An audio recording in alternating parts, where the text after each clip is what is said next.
ริญสุขีพ่อแม่พี่น้องทั่วโขงเขตห้องมนุษย์โลการายการวันนี้มีวาสนาได้พลิกขึ้นมาออกอากาศกล้องอู้ฮือคนฟังเสียงดังว่องว่องล่องตยขึ้นในท้องฟ้าเข้าสู่เครื่องฮับปุบปับบัจจามือคนตัวหน้าได้ฟัง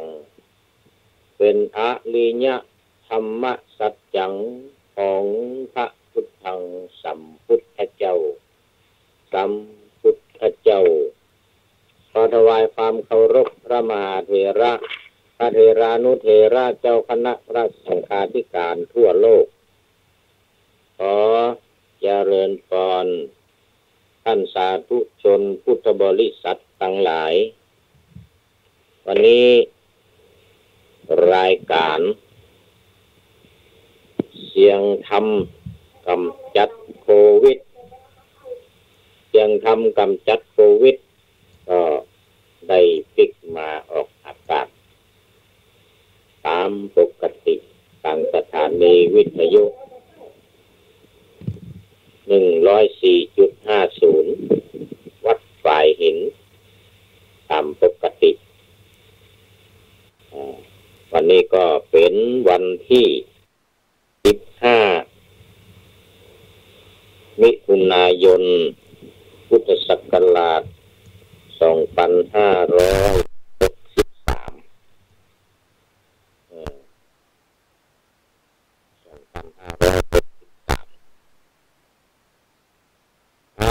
มารายงานข่าวสถานการณ์โควิดของโลกเพราะว่ารายการเอานี่มันเป็นรายการกำจัดโควิดหรอก นี่ก็เป็นรายงานวันที่14ตุลาวันที่14ทั่วโลกเนี่ยก็ติดโควิด7,322,485นะรายงานวันนี้ถ้าจะต้องทุ่มละหัวเท่าใดถ้าจะทุ่มแหมเท่าใดเดี๋ยวไปฟังตอนประมาณ11 โมงเที่ยงตอนประมาณ11 โมงปลายเที่ยงนี่ก็จะมีรายงานใหม่เพิ่มเติมเข้ามาตรงนี้ก็เอารายงานเก่าไปก่อนของตะวาแล้วก็เสียชีวิตไป 428,326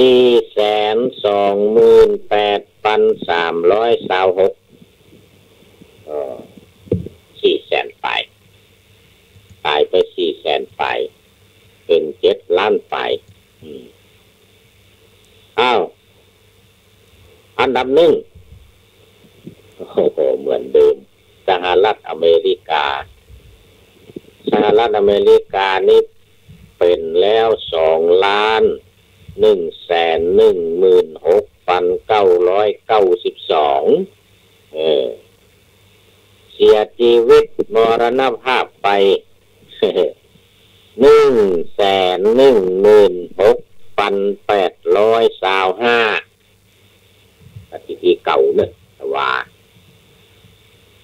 ตัวมาก็คือบราซิลนี่ก็ติดเชื้อโรคอยู่ 829,902 รายตายไป 41,901 อันดับ2ที่เสียอันดับ2บราซิลนี่อันดับ3ที่ติดเชื้อก่อนอันดับ3ที่ติดเชื้อนี่ก็คือรัสเซีย 511,423 แล้วก็เสียชีวิตน้อยแค่ 6,715 ราย อินเดียโอ้อินเดียมา1 2 3อินเดียมาอันดับ4เด้อแต่มันซีนอันดับ5อินเดียขึ้นมาอันดับ4อินเดียขึ้นมาอันดับ4ติดเชื้อไวรัสโคโรนา3,9,603อันนี้ตามทะเบียนเนอะตามทะเบียนคนที่อยู่นอกทะเบียนมันนับในประเทศอินเดียมามีสัมมโนครัวนะ สัมมโนครัวอันนี้มีในสัมมโนครัวสามารถนับได้อันที่ไปอยู่ในสัมมโนครัวกะเลกะลาดอยู่ตามข้างถนนหนทางบัดนับอาจจะนักกว่านี้หรือน้อยก็บอกว่ามีใครสามารถนับได้เสียชีวิตไป8,890ความจริงนี่นักกว่านี้มุมมีทะเบียนมุมมีสัมมโนครัวมันนับมาได้นะUK นี่ติดเชื้อน้อยกว่าอินเดียคือติดเชื้อแค่292,950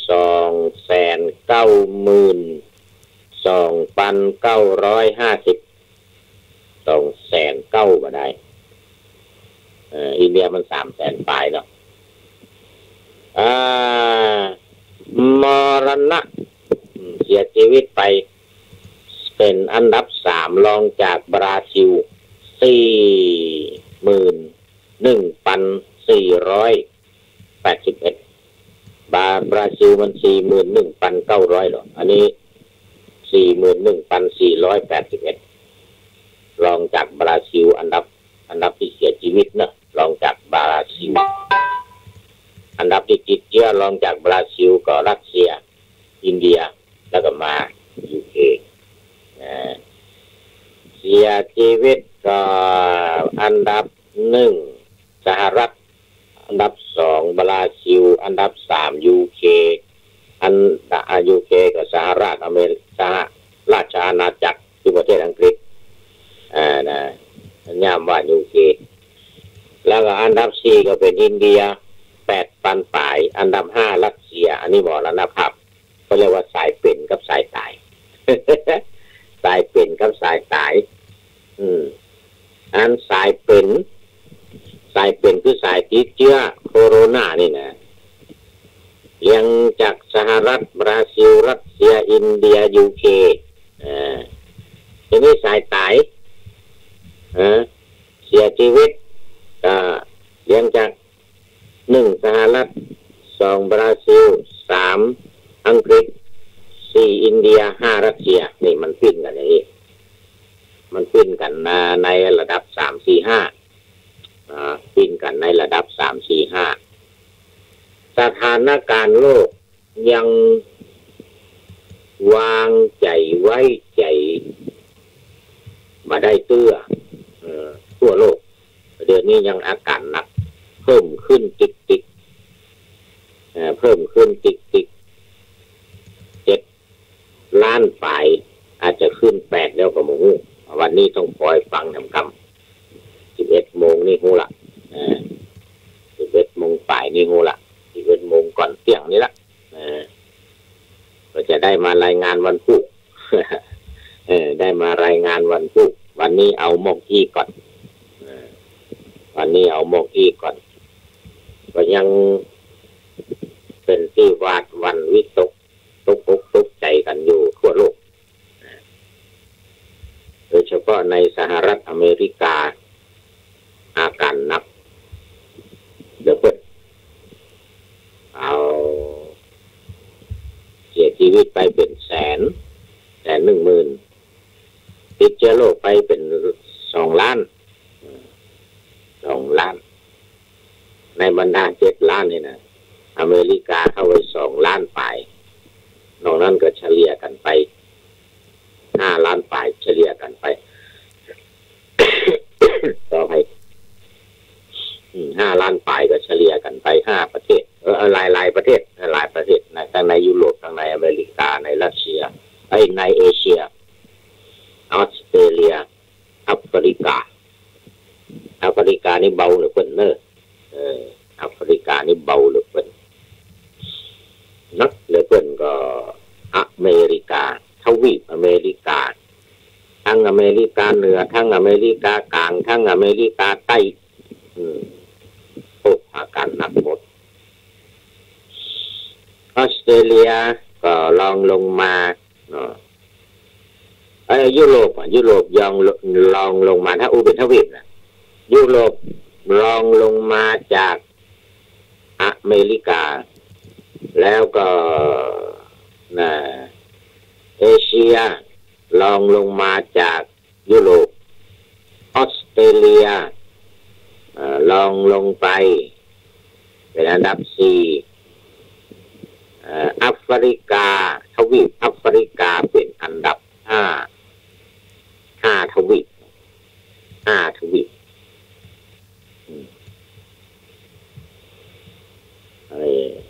ทวีปเอเชียเอานี่ก็มันนักที่ที่รัสเซียเนาะที่รัสเซียกับอินเดียรัสเซียกับอินเดียในยุโรปก็อังกฤษในอเมริกาก็สหรัฐบราซิลก็อยู่อเมริกาใต้อเมริกาใต้เอาละคราวนี้เราก็มาเข้าสู่เนื้อหาสาระของธรรมะที่จะสกัดกันหมู่นี่เขาบอกปฏิบัติธรรมนะมาจ้างว่าใหญ่นะมาเดี๋ยวนี้นะถึงผู้สารานิ่งยุ่งเลยนะประธานาธิบดีกับมันยอมตึกปากมันประกาศให้เจ้าบ้านเจ้าเมือง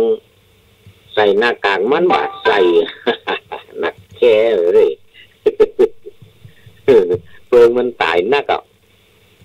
เป็นผู้นำมันเนี่ยสหรัฐแต่ผู้นำประธานาธิบดีมันเหมือนยอมตึกปากตึกดังตึกตาเนี่ย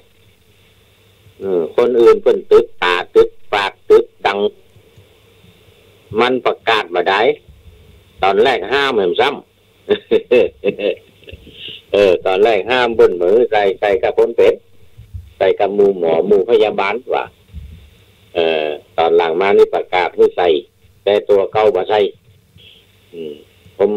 ประกาศแต่ผมบ่ใส่มานะบักขัวนี่เรื่องว่านะเนี่ยยังประมาทลดกาดอยู่ตลอดเวลาประธานาธิบดีสหรัฐอเมริกาลดกาดตลอดเวลาบ่ยกกาดเลยบ่ยกกาดจะยกท่องก็คือบ่เข้าใกล้ไผใกล้อยู่แต่ว่าบ่ตื้อหูดังนะบ่ตื้อหูดังขนาดลูกน้องนี่ทำเนียบขาวยังเป็นลูกน้องที่ทำเนียบขาวของสหรัฐน่ะมันยังบ่กลัวด้วยบ่ล่ะมันถึงเน็ตขนาดน่ะมันดื้อขนาดน่ะอันเนี้ยธรรมะมันจะไปช่วยได้อย่างไรบ่ได้ทำใดก็ไร้ค่าถ้าไม่ทำนี่นะเรื่องมันนะโอ้บ่ได้เขียนกราบเขียนกรเมินละเนอเดี๋ยวรวบรวมนักก่อนค่อยเขียนเดี๋ยวนี้มันขี้ข้านเขียนนะมันสถิติมันเพิ่มขึ้นมาจริงๆอ่ะที่เขียนไว้สมัยก่อนเขียนข้าวตอนนั้นก็ยังบ่ถึงล้านยังบ่ถึงล้านจากท่านมาเลยหยุดที่ข้านเขียนละปล่อยมันนักเดี๋ยวก็เขียนทีเดียวตอนมันจบดีกว่า ตอนมันจบคุณเลยจะไปเขียนข่าว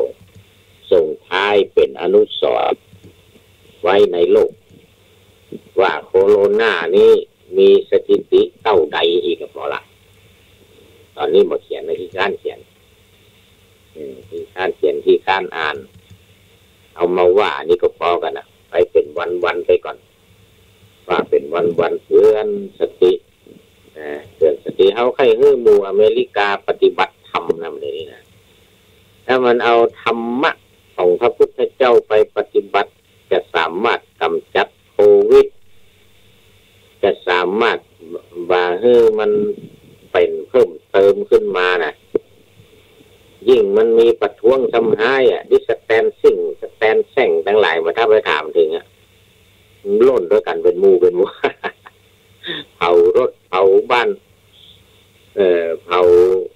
ธงอเมริกาเนี่ยหมูจะเผาจะกี่เพื่อกี่ปีละอยู่ด้วยกันเป็นหมู่เป็นหมู่โซเชียลดิสแตนซิ่งมาถ้าไปถามถึงอันเนี้ยคือมีความประมาทนะบะมีสตินะบะมีสติมันอย่างเอี้ยในเอเชียเขานี่ดีขึ้นมาละในเอเชียในยุโรปนี่เบาบางลงเอเชียยุโรปแล้วก็ในออสเตรเลียแอฟริกาหมู่นี้มีศีลมีธรรมมีศีลมีธรรมคือที่ว่ามีศีลมีธรรมนี่ก็ไม่ได้หมายถึงศีล5ศีล8ศีล10 227นะแต่มีศีลมีความเป็นปกติปฏิบัติตัวตนให้ห่างจากผู้คนนี่แหละโดยเฉพาะในครอบครัวมันจำเป็นจะต้องอยู่ด้วยกันแต่ก็ให้นั่งห่างๆกันหน่อยกินข้าวบ่ต้องวงเดียวกันกินไผ่กินมันจ้อนไผ่จ้อนมันถ้วยไผ่ถ้วยมันอาหารไผ่อาหารมันมันต้องไปนั่งเป็นวงอันนี้คือปฏิบัติธรรมมันต้องไปนั่งรับหูรับตาพุทโธพุทธาสัมมาอรหังต้องหนอยุบหนออึงเขียดเนี่ยมันต้องแต่ปฏิบัติวิปัสสนาสายตรง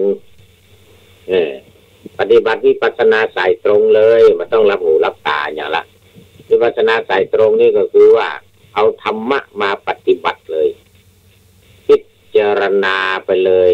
กายเวทนาจิตธรรมนี่ว่าไปพิจารณาตัวตามวิปัสสนอารมณ์ของวิปัสสนา73ข้อเหลือกินสติปัฏฐาน4ก็เหลือกินละแต่เขาบัญญัตินี่กะหมู่อเมริกาหมู่ยุโรปตื้อปะท้อโอ้ยได้ข่าวจากทางUK ทางประเทศอังกฤษแล้วก็ประเทศไอร์แลนด์มีพระเอาอยู่ที่ประเทศไอร์แลนด์รายงานมาว่าเขาบักกลัวว่ะเขาไข้ตายว่ะดุเขาจริงก็ปฏิบัติตามธรรมเหมือนกันนะอันนั้นไข้ตายเนี่ยเขาอายุแก่70 80 90 100หมู่นี้บักกลัวโควิดหมู่นี้ซ้ำไข้ตายแต่ไปมันใส่หน้ากากมันดึงมาใส่แต่ไปมันอยู่ห่างกับคนเนอะมันก็ดึงมาห่างมันดึงตัวกันลุ่มบักคู่ไอ้ใครตายดกเนี่ยมันอย่างเงี้ยนะมันเอาไปเอามาจะกลายเป็นอัตตวินิบาตกรรมนะมันก็มาแจ้งก็มาเจิงมันก็ใครตายมาได้มันก็มาได้ฆ่าตัวตายแต่มันยอมตายในภาษาอังกฤษมันจะมีเรียกอยู่ว่า mercy killing เนี่ยไอ้พวก mercy killing นี่มันยอมให้คนอื่นฆ่าตายโดยละมุนละม่อมคือเพิ่นฉีดยาตายพ่องคือเพิ่นเอายานอนหลับให้กินตายไปพ่องนี่นะกินคือเพิ่นเอายาตายยาเบื่อตายไปทำสัญญากับลูกทำสัญญากับหมอลูกว่าจะบ่เอาโทษเอาตาหมอคนใดทำน่ะบ่เอาโทษเอาตาเปิ้นเนี่ยนะถูกต้องตามกฎหมายเนอะฉีดยาตายฉีดยากล่อมประสาทเอายากล่อมประสาทให้กินจนตายนะเรียก mercy killing ตายแบบยอมตายยอมตายโดยถูกต้องตามกฎหมายอันหมอที่ฆ่านั่นก็หมอที่ฉีดยาหรือหมอก็คือฆ่านั่นแหละหมอคนที่ฆ่านั่นก็มีความผิดตามกฎหมายก็เซ็นยินยอมที่โรงยาน่ะ ซ็นยินยอมให้หมอฉีดยาตายหมอนั่นก็หมายถึงว่าเป็นคนฆ่าตัวเก่าก็เป็นคนฆ่าตัวเก่าตัวเป็นอัตตวินิบาตได้เลยเพราะยอมมือเป็นยอมตายหรอกให้ตายหรอก เนี่ยมันยังมูโควิดยังมูประเทศอังกฤษมูไอร์แลนด์มูทางยุโรปเนี่ยมูคนเฒ่าคนแก่ที่ใครตายเนี่ยใครตายมันก็เนี่ยไรเปิ้นให้ใส่หน้ากากมันก็มาใส่เปิ้นให้โซเชียลดิสแตนดิ้งเปิ้นให้อยู่ห่างกันเนอะมันก็มาอยู่เนี่ยเนี่ยท่านพูดนี่มันกันน่าแก่นะโอ้แต่มันมีอย่างหมดคนในโลกนี่นะยุ่งหมดอันเนี้ยสถิติมันขึ้นติ๊กยังเพิ่มขึ้นติ๊กมันเป็นอย่างนี้นะ7 ล้าน8 ล้านเลยนะนะมันมีสาเหตุหลายอย่างนะแล้วก็มูในอเมริกาซ้ำพอใจรัฐบาลเหยียดผิวนะมั้ง2 มาตรฐานรัฐบาล2-3 มาตรฐานรัฐบาลเหยียดผิวประชาชนประท้วงกันขนาดนักไอ้ที่มันฆ่าไอ้ยอดลอยนะพอละคนเดียวนะตายนะเพราะจริงมันตายมานักละมันอดมาเมินนะมันแค้นมันแค้นมาเมินนะถูกฆ่าตายมาเมินนะเสือคน2 คนเสือเป็นหมู่ก็มีทั้งหมู่ผิวขาวฆ่าผิวดำด้วยนะมันหลายรูปแบบตั้งแต่ถ้ามันนับตั้งแต่สมัยเป็นทาสมาก็ปัดตายไปหมู่เท่าใดละตายไปหมู่เท่าใดแล้วก็ตั้งแต่เลิกทาสมานี่ก็ยังตายอยู่แต่มันบอกเป็นจำนวนถามกฎมันบอกจำนวนเท่าใดอันนี้มันมาหันชัดเจนเลยนะมาหันชัดเจนไอ้จอดปล่อยเนี่ยมันก็เลยเอาเป็นสาเหตุปัดท่วงทั่วประเทศท่วงทั่วประเทศ30 กว่ารัฐ40 กว่ารัฐนะในอเมริกามาเดี๋ยวนี้ปัดโทษมันเลยจะเอาโทษติ๊กโทษติ๊กโทษรัฐบาลติ๊กอันนี้ก็เป็นสาเหตุที่มันทำให้โควิดมันบ่ลดลงนะมันเพิ่มขึ้นติ๊กถ้าแบบปฏิบัติธรรมเนี่ยทำพระพุทธเจ้าแสดงไว้เนี่ยพระพุทธเจ้าจะไปปฏิบัติเพื่อก็บ่ได้ไหมได้ก็สอนรายการธรรมะพระธรรมกำจัดโควิดเสียงธรรมกำจัดโควิดเท่านี้ก็ได้กับแบดได้กับสอนได้กับแบดสถาญาติโยมทั้งหลายเขาก็ดื่มจ้างว่าใหญ่เพราะเขามีหน้าที่บอกเหมือนกับพุทธเจ้าว่านะตถาตาโลอักขาตาโรตถาคตาว่าบุตรดาเสกพระตถาคตเป็นแต่เพียงผู้บอกเท่านั้นว่าจริงเป็นคนแสดงธรรมเป็นคนบอกธรรมการปฏิบัติการจะเดินทางไปตามแนวทางแผนที่วางไว้สติปัฏฐาน4วางไว้ไผจะปฏิบัตินั้นมันเป็นเรื่องของผู้ปฏิบัติบัจจัยของคนสอนแล้วก็สอนมาได้เสียงธรรมกำจัดโควิดนี่ก็ว่าปั๊บมาได้ถ้าไผ่มาปฏิบัติตัวไผ่มาเอาไปปฏิบัติก็มาได้มาได้โผนี่เรื่องมาละเรื่องเป็นอย่างนั้นถ้าไผ่เอาไปปฏิบัติอย่างที่ว่ามาเนี่ยสติปัฏฐาน4เป็นหลักใหญ่นี่นะประเดี๋ยวนี้อยู่ธรรมานุปัสสนาอยู่โอ้กี่โมงนะหมูเนื้อโอ้ใกล้จะหมดเวลาแล้วมาต่อวันก่อนว่าไปแล้ว48 ข้อ38 ข้อขออภัยในสมถกรรมฐานซึ่งจะอยู่ในธรรมานุปัสสนาเนอะสดาญาติโยมทั้งหลายใครปฏิบัติตัวเนี่ยรับรอง 100% 1,000%มั้งนะแต่ถ้ามาปฏิบัติอย่างหมู่สหรัฐอเมริกานี่ก็ถึงช่วยอย่างมาได้ ช่วยอย่างมาได้นี่นะเรือทำ2 ข้อว่าไปแล้ว38 อสุภะ10อนุสติ10กสิน10 30เนาะ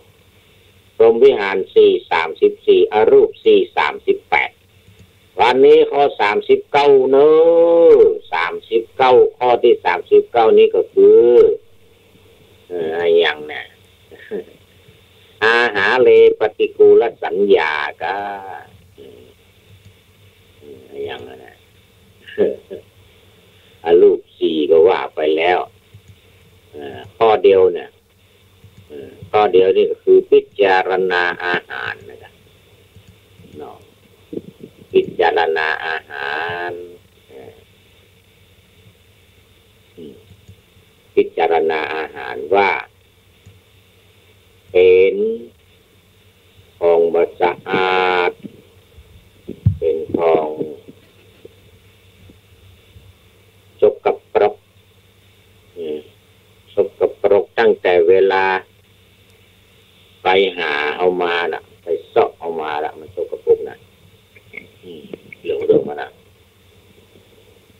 เอามาเนี่ยมาทำต้องล้างต้องขัดสีทำความสะอาดยิ่งเป็นเนื้อ